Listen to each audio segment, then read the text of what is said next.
राधे राधे भक्तों, आज हम आम्ल की एकादशी की व्रत कथा सुनेंगे।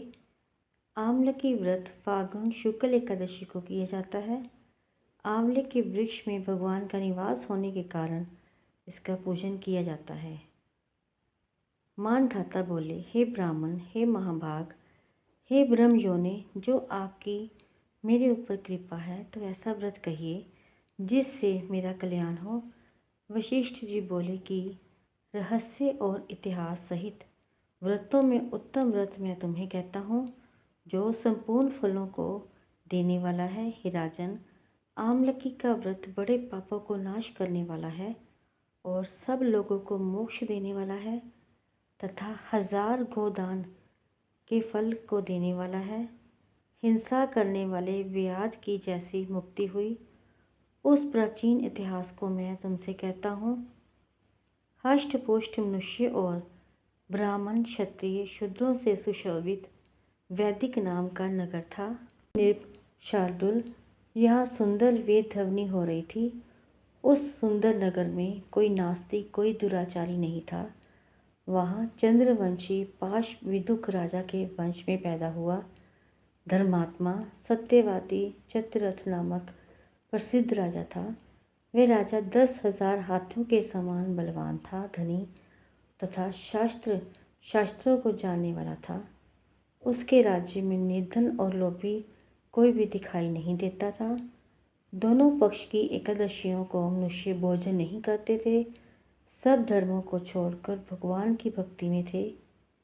हे राज सत्तम, इस प्रकार भगवान की भक्ति करते हुए मनुष्य को सुखपूर्वक बहुत ही वर्ष बीत गए। कुछ समय बीतने पर फाल्गुन शुक्ल पक्ष की द्वादशी युक्त एकादशी प्राप्त हुई। हे विभो, हे नृप, उस एकादशी को बालक बूढ़े सब ने मिलकर नियम और उपवास किया। राजा इस व्रत को विशेष फलदायक समझकर नदी में स्नान करके प्रजा के साथ मंदिर में गया। राजा ने जल से भरा हुआ कलश स्थापित करके उसे छत्री, उपनह, पंचरत्न और सुंदर गंध से सुशोभित किया। दीपमाला से युक्त परशुराम अजी के साथ ऋषियों समेत सावधानी से पूजन किया और आंवले का भी पूजन किया। हे जामदन्य, हे रेणुकानंदन वर्धन, हे आमल की छाया से युक्त मुक्ति भुक्ति देने वाले, आपको नमस्कार है। हे धात्री, ब्राह्मण से उत्पन्न है, सब पापों को नाश करने वाली आमलकी, आपको नमस्कार है। मेरे अर्घ को ग्रहण कीजिए, मुझको तुमको नमस्कार है। उसी समय वहाँ पर एक शिकारी आया।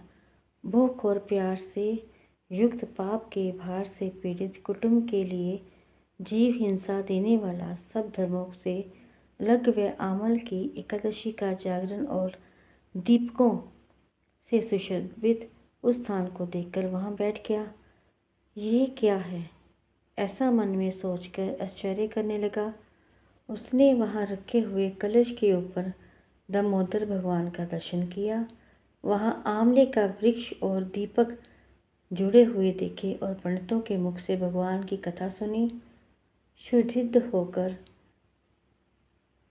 उसने भी एकादशी का महात्म्य सुना। विस्मय युक्त होकर रात में जागरण किया। फिर प्रातःकाल सब मनुष्य नगर में गए। उस शिकारी ने भी घर पर आकर प्रसन्नता से भोजन किया। फिर बहुत काल के अनंतर व्याध की मृत्यु हुई। एकादशी के प्रभाव से और रात के जागरण से उसे चतुराग्नि सेना समेत बड़ा राज्य मिला। धर्मात्मा राजा ने इंद्र की तरह राज्य किया। वशिष्ठ जी बोले, हे राजन, जो श्रेष्ठ मनुष्य आमल की एकादशी का व्रत करते हैं वे निसंदेह विष्णु लोक को जाते हैं। यदि आपको मेरी ये वीडियो अच्छी लगी हो तो प्लीज़ इसको लाइक और सब्सक्राइब ज़रूर करना।